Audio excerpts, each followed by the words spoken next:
Today we finally have the Battlefield 6 reaction to the beta. I was gonna do this after weekend one, but then I was like, oh, I started getting busy, so I said, okay, I'm gonna do it after weekend two, so I can see if anything on weekend two is gonna be added, or if there's gonna change something, or something drastic was gonna be big on weekend two that wasn't on weekend one, so I can have a bigger thought of what I wanted to say in this video. In the video today, I'm gonna have two gameplays of me playing squad deathmatch with some of the homies during the beta. I'm gonna be talking over it. I'm gonna be saying all the stuff that I had jotted down during the beta, like what I liked, what I didn't like, and I'm just gonna be talking about it, give my initial thoughts on it. What did I rate this beta? It was fun. I'm not gonna lie. If you saw by the live streams, you saw I was having genuine fun with it. But now it's time to actually go down and look at everything and see what we all thought. And of course, the beta's gone. We are gonna have to wait till October now, but let's get into these gameplays. I can start talking about what stuck out to me, what was the biggest thing to me when it came to this game, and what things I didn't like. So for some of the things that I noticed first when it came to the beta, of course, on the second day of the beta on Friday, I ended up doing a 15-hour stream, but I honestly didn't know how long I was going to stream for, but the first thing I noticed was the XP progression is too fast. I mean, me as somebody that plays Call of Duty and Battlefield and just a lot of games that I can grind for a while. I know it was a beta, but for some reason the XP progression felt too fast. Like I would play one game and I can level up a gun, even if it was just like some simple like domination mode or something. Just one good game, I was able to level up my weapons, let alone what 5 to 6 times, and the XP itself I was able to get maybe a level or two, it felt like, because if you got a bunch of double kills, triple kills, it would add up into little bonuses for the XP. So I just felt like XP progression was a little too fast for me personally. And then going back to the weapons, I hope my biggest pray for the game is that the weapon levels are more than just 20, because I know it's just a beta, but me being able to level up guns too fast for doing good in a match, level 20, I was able to get every single gun done within the first weekend. And especially when I did that 15-hour stream, if you guys stopped by and saw that I was live on YouTube, that 15-hour stream, I was basically able to max out every gun. I mean, level 20 wasn't hard. Of course, I didn't like the DMR, but even for the DMRs that I personally didn't care for, I was able to hit level 20 on every single weapon. So I hope there's more than 20 levels when it comes to the full game coming out. Another problem I felt like I noticed was, I know Battlefield is notorious for just having squads of four, and it's cool because I mean it sticks to what it was known for, but it sucks at times now that I can have like a group of 5 or 6 people that want a game, because like Call of Duty we can run multiple people, but it sucks because for Battlefield it felt like it was a first come first serve, because I would have a couple homies with me and we'd be a squad of 3 out of the 4, and then at that point it was just whoever would show up and they could take the fourth spot, which then it kind of sucked because if a homie did want to join, he could join the match and he could end up going onto a different squad in the same match. But once we load up into another match after the one that we are currently in that he joined, he would have to quit whatever he was doing, then have to rejoin us, which sometimes will lead into a queue. So it kind of sucked for that sense, because it's a first come first serve if you have a bunch of friends. But I mean, it makes sense because they don't want everybody just to have a full stack squad when it comes to Battlefield. So I mean, it makes sense. Then some of the missions that I noticed, I want to say it was on Cario, I don't know however you want to pronounce it, but there was a couple spots on that map that I would notice. If anything, I'm gonna have like pictures pop up or little videos pop up that can show what I meant. But there was a couple spots, especially by one of the spawns, I want to say it was by E, on the back alley. There was a big glare. I don't know if it was there purposely or it was just not supposed to be there, but there, and then on top of C there was a glare, depending on which way you were showing and looking up at C, there was a glare and it was just blinding. So I don't know if that was meant to be there or it was just a visual bug that was in there, because it is the beta, but I hope that gets fixed. Shotguns were amazing to use. It's fun, and I get there is going to be complaints that shotguns do need to get nerfed. the shotgun is supposed to be a powerful weapon. So I mean, it made sense. It was fun to use, but there was one problem I did notice with it is that with the shotguns, depending on what bullets you were using, because you can use the buckshot or like the slugs, I could go and kill 4 people within the same area, and I'd get one shot, but then a fifth guy would show up in the same spot, and I would shoot him at the same distance, and I'd get 20 damage.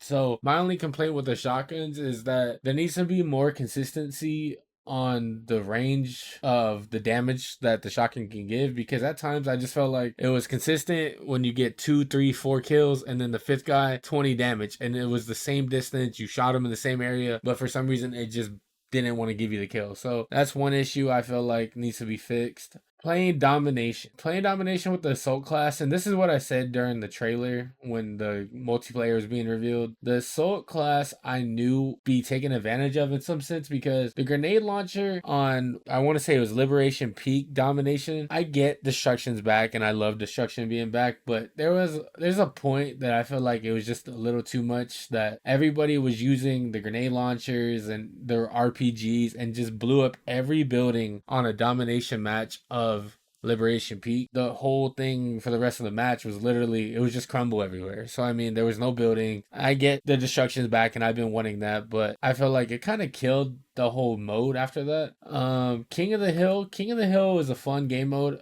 especially when I'm a Call of Duty player and I love playing something competitive. So King of the Hill, in a sense, for me, it felt like Hardpoint. So I love the addition of that game mode. RPGs, one thing I had issues with, unless you shot them specifically, like point blank, I kept getting something called a suppression assist for the RPGs. So that was kind of bugging me, because it's like, you look at what an RPG does, it's a big rocket launcher. So me only getting 15, 17 damage for the suppression assist when I would hit you with the RPG rubbed me the wrong way in the game, because I'm like, this is supposed to kill you in one shot because it's an explosion. But then I had a friend tell me supposedly you have to let the rocket get into its path and then it'll be able to do what it does, and then it should be able to kill somebody. But I feel like that shouldn't be a thing, because an RPG getting a suppression assist, let's be honest, that's not going to happen in real life. So I get it's a video game, but the suppression assist with 17 damage is kind of wild. For the spawns I felt like were good, but at times, depending on what game mode you were running, I felt like it was more during domination or sometimes during breakthrough or rush that the spawns can be very bad. That right when I would spawn in, or even if I spawned in on a teammate that was in a tank, which would make sense for the tank, but when I would spawn in at times, I would just get shot and killed right away. So it was like, I don't understand that. And then the things with the spawns also, sometimes when you're hovering over a teammate and you're trying to spawn in to get back into the gunfight, and it was like, oh, he's in combat.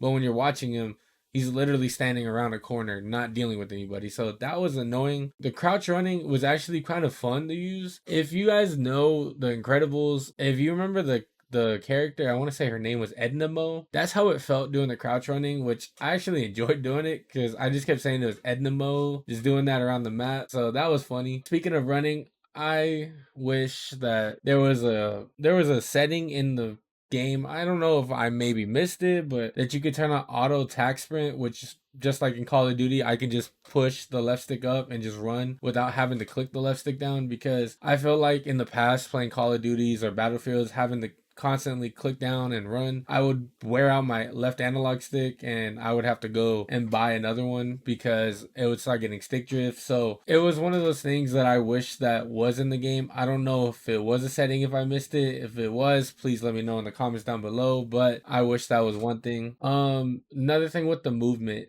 the role that you would see in the trailer when they were breaking it down, saying, I'm talking about the new movement where you would jump through a window and roll, do like a parkour roll. That, I feel like it was a cool addition to the game, but at times, I don't know if it was just me, but it felt inconsistent that you would do it and then at certain points it would actually do the roll, and then other moments it wouldn't. So I don't know if there was like a specific height that you have to do it for it to be consistent, or you have to time the buttons right, but it was inconsistent for me to do it. It would happen out of randomness. So I wish there was a little more clarity on that. On Liberation Peak, the breakthrough game mode, it was fun when you, because if you're a sniper and sniping was amazing. That match or that mode right there for that specific map, if you're the attacker, if you don't have a good tank driver, I feel like that mode you were kind of stuck and screwed, because without a good tank driver during the attacking phase, it was almost impossible to win as an attacker. I just felt like that's how it was. And then if you're defending or even attacking, you'll just see on the right side of the map on the hill, you just see sniper glints everywhere. So I mean, unless you're not a sniper, it was a pain if your tank wasn't helping you, because you needed that tank to really help push that first objective. Speaking of tanks, tanks are fun. I know there was a couple points in the beta where the challenge was coming out that you needed like 3,000 engineer fixing towards vehicles, and there was a couple moments that I was in a tank and I had almost 8 to 10 people just trying to fix my tank while I was getting damaged. So I just felt invincible at that. So running tanks is fun, and especially when you have multiple engineers like that I had in that instance. Oh, that game was fun. For the flying, I have no complaints on the flying, except that it's hard as hell. This year in Battlefield, I want to become better as a flyer, but in the beta, I have no complaints for it. It was just hard as hell. Another thing with the game that I noticed, the redeploy timer takes a little too long, I feel like at times. I know I kept getting yelled at by my teammates. They're like, bro, let us try to revive you, but I'm a COD player. I'm used to just reviving right away. So I would sit there and I would just be waiting to respawn, and I would be spamming X for like a cool 10 seconds, it felt like, and I'm like, bro, let me get back into the game. But then a couple of homies are like, bro, if you just bleed out, if we can't get to you to revive, you should be able to just respawn right then and there. But for me, I felt like the redeploy timer took too long. Little other visual things that I noticed in the beta, looking through windows was hard at times, because I'll post a little clip up on the screen right here above the gameplay that I don't know if it was just me, but looking through some windows at times, it just seemed like it was too bright. Like, it was too bright. Like, let's just say, you walk into a movie theater, you watch a whole movie, and then when you walk out, it's just super bright. It just felt like that every time you would look into a window. So I don't know if that was just a visual glitch or what, but it was kind of hard to see at times when you would try to look through a window and try to kill enemies. One thing that I know and I heard through multiple streams and multiple people that was playing Battlefield that was a pain was the compass. You would hear the commentators in the game like, oh, enemy tank coming from your west, coming from your south, oh, enemy sniper from your east. It didn't help that the compass wasn't something that was preset into your settings. Like, I had to find a video and that told you how to turn on the compass. One big thing also for me that I would say I noticed that was a good pro in this beta was the anti-cheat. I saw during the weekends, and I think weekend 2 when the stats started coming up, they had over 300,000 people that were getting banned. The anti-cheat seems to be working. Of course, there's that viral clip going around of the cat girl that's considered being one of the hackers of Battlefield. Of course, nobody truly knows if they were hacking or not, but it seems like the anti-cheat is working. I know that was one big complaint I had on Call of Duty, especially on Warzone, which that's where I kind of wonder for Battlefield, will this game not have as many hackers, especially when it comes to the Battle Royale, which is getting a lot of 50-50 going, if it's going to be worth it for Battlefield to go. But is Battlefield gonna go the route that the game is gonna be only paid so you can play it, not Warzone like that it's free? So that's my question, because the anti-cheat is working, but I know when it came to Call of Duty, Warzone had a lot of hackers just for the fact it was free and you can just make more and more accounts. I know if Battlefield does what they did for Blackout and you have to buy the game to play the Warzone for them, their Battle Royale, it's going to probably have less cheaters right there itself also, because if you get banned from your account and you don't have the physical game, you basically just paid 60-70 bucks for the game and you lost it. One big problem I think I was seeing on the internet, more for me personally, was out of all 4 maps that we saw in the beta, there was only one map, which was Liberation Peak, that you could fly. And then we had the New York map that had all the buildings and all that, and I happened to join somebody's match that was playing Conquest on it, and there was not one vehicle in sight. So that kind of rubbed me the wrong way for Conquest, because you think of Battlefield, you think of vehicles. And the fact that we have a whole Conquest map, and which is a good map, I'm not going to say the map's bad, but we have a whole map that doesn't have one vehicle, it kind of sucks, because you think of vehicles when it comes to Battlefield. And then the fact that I want to get better at flying this year, and we only had one map out of the 4 that you could fly, it kind of sucked because it doesn't give me much chances to learn. I know it was a beta, but I was reading some stuff talking about there's only going to be 9 maps to start the game that is going to drop at the start of October when this game drops, which it's kind of like iffy for me because it's like what we've seen 4 in the beta and we have 5 more coming out. I'm hoping those other 5 at least have more vehicles that you can fly on, because if not, what, we're gonna have maybe what 2 or 3 flying maps. So I'm kind of interested to see what's gonna happen there. Lastly, I know a lot of people have been going back and forth and seeing all these people, and especially during the beta, I was noticing it. A lot of people were climbing on top of buildings, and that gave me the vibes like how Modern Warfare, the original Modern Warfare, was when it was third person tactical game mode and you were able to get out the maps and all that. So I'm curious if Battlefield is going to do anything about that, because I know it takes advantage of certain things. I know Siege of Cario or Cario, that map above sea right there, people were climbing top of bridges and hopping on the roofs, and you were able to snipe and overlook everybody. And I was looking at the game chat during the whole time that everybody's assuming people are hacking, but it was something that people found in the game. So I'm curious if Battlefield's going to do something about that. But on top of everything, with all the stuff I said about the beta, I want to say the beta was good. If I were to give it a rating, I'd give it a 7.5 out of 10. The only reason I'm going to give it a 7.5 out of 10 is, one, going back to the maps, that we only had 1 map to fly, and there's only 5 other maps that we haven't seen for this game when it officially drops. And then I haven't seen everything. So I want to see other guns. I want to see how everything else plays. I want to see other game modes. The squad team deathmatch, all those games were fun, but I haven't seen everything. I think this game can be really good. Of course, me personally, I don't think this game needs a battle royale personally, but I mean, it can't hurt to try to see what they can do. But for me, I hate that every game seems to be like, oh, we need a battle royale to be successful. And I'm not saying that's how Battlefield's viewing it, but I want to see what they're going to do. But other than that, I guess we're going to have to wait till October.